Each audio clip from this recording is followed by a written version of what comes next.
أعزائي المستعمرين، أعزائي الحلفاء، أعزائي الأعداء الذين أصبحوا حلفاء، أطل عليكم اليوم لأجيبكم جميعا عن سؤالكم الذي يقول: لماذا نتنياهو وليس بشار الأسد؟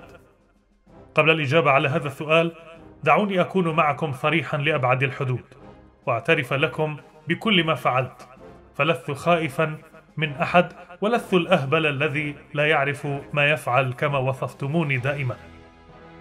نعم غدرت، نعم شردت، نعم سجنت، ونعم بعت. لم أترك حجرا في هذا البلد إلا وبعته للذي يدفع أكثر، فروسيا أخذت قواعدها العسكرية، وإيران حصلت على ثقافتها المزعومة، حتى إسرائيل حصلت على هدوء نسبي على جبهتها. قد تتساءلون أيضا لماذا أقول هذا الآن؟ لماذا أظهر كإنسان فوق المحاسبة وفوق القانون؟ سأقولها وبكل فخر، ولست خائفا من أحد، لأنني كذلك أنا الدكتاتور الوحيد الذي نجح في تحويل الانتهاكات إلى استراتيجية دولية، فلم أكن جبانا كغيري من الطغاة، بل قررت أن أستمر في هذه اللعبة للنهاية، فلقد ضربت بقبضة من حديد وحققت الشعار الأسد أو لا أحد. لم أرحم أحد، لم أرحل بضع مئات فقط، بل شردت نصف الشعب.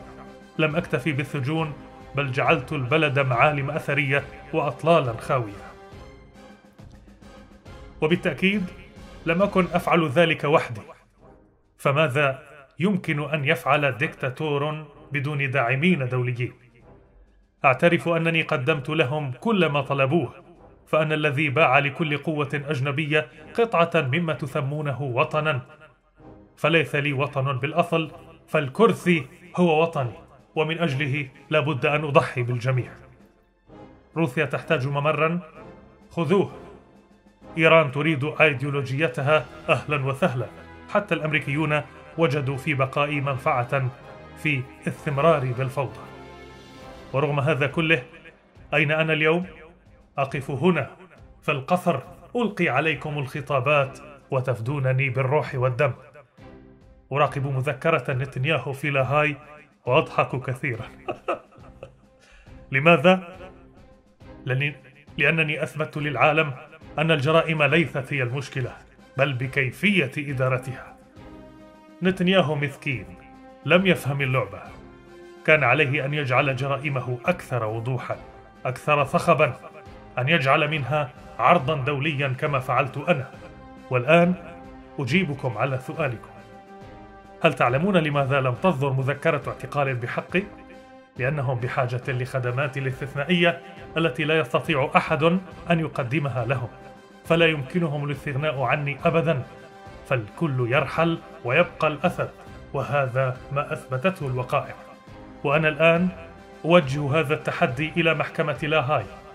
هل تستطيعون إلقاء القبض علي؟ أنا هنا في دمشق، لدي جيوش من الحلفاء وصفقات تكفي لإحراج الجميع. انتهاكاتي ليست مجرد أرقام، بل حقائق لا يستطيعون التظاهر بعدم رؤيتها. مع ذلك لا يفعلون شيئا. لماذا؟ لأن العالم بحاجة إلي، بحاجة إلى ديكتاتور مثلي قادر على خلق الأزمات والاستمرار بها ليحققوا مصالحهم من خلاله. رسالتي لكم جميعا: افعلوا ما شئتم، تحدثوا، ثوروا، تظاهروا كما تريدون، فأنا باق هنا، ليس لأنني قوي، بل لأن العالم ضعيف، ولأن الحقيقة هي أنه لا يوجد أحد يهتم بكم أيها الثوريون أكثر مما أفعل أنا. وهذا ليس مدحا لي، بل ذم لكم ولقادتكم الضعفاء المغفلين. أيها الثوريون، أيها العالم أجمع، أقف أمامكم اليوم لا لأبرر ولا لأنكر، بل لأعترف بكل فخر بما فعلته وبما قدمته وبما بعته، كي أصل إلى هذه اللحظة التي أتحدث فيها أمامكم بثقة المنتصر في لعبة الأمم. فلم يقف أحد في طريقي كما تظنون. هل تظنون أنني بقيت في مكاني لأنني قائد عظيم؟ بالطبع لا. أنا بقيت لأنني أتقنت لعبة البقاء. قدمت سوريا على طبق من ذهب لكل مستعمر محتل. أعطيت الروس قواعد، أعطيت الإيرانيين ممرات، أعطيت الإسرائيليين حدودا آمنة لم يحلموا بها من قبل، وبالمقابل أخذت شيئا واحدا فقط: الوقت. كل هذه السنوات من البقاء كانت بفضل صفقات مكشوفة مع الجميع، لأن العالم يعرف أنني الرجل الذي لا يمانع ببيع كل شيء مقابل كرسيه. يقول البعض أنني ديكتاتور، هذا صحيح، أحسنت، لكنني لست غبيا كما تصفونني دائما. تعلمت أن من يعترف بجرائمه ويفعلها بحجم كبير لا يحاكم، فالعالم لا يحترم الجرائم الصغيرة. لذلك كان علي أن أرتكب أرقاما لا تنسى: 1,000,000 تحت التراب، 15 مليون مهجر، مئات الآلاف من المعتقلين المغيبين. هل هناك رئيس يفعل مثلي؟ نتنياهو. أعود لأضحك عليه من جديد. لقد فشل في تقديم انتهاكاته بالحجم المناسب ليصبح ظاهرة دولية كما فعلت أنا. طبعا لم يستطع.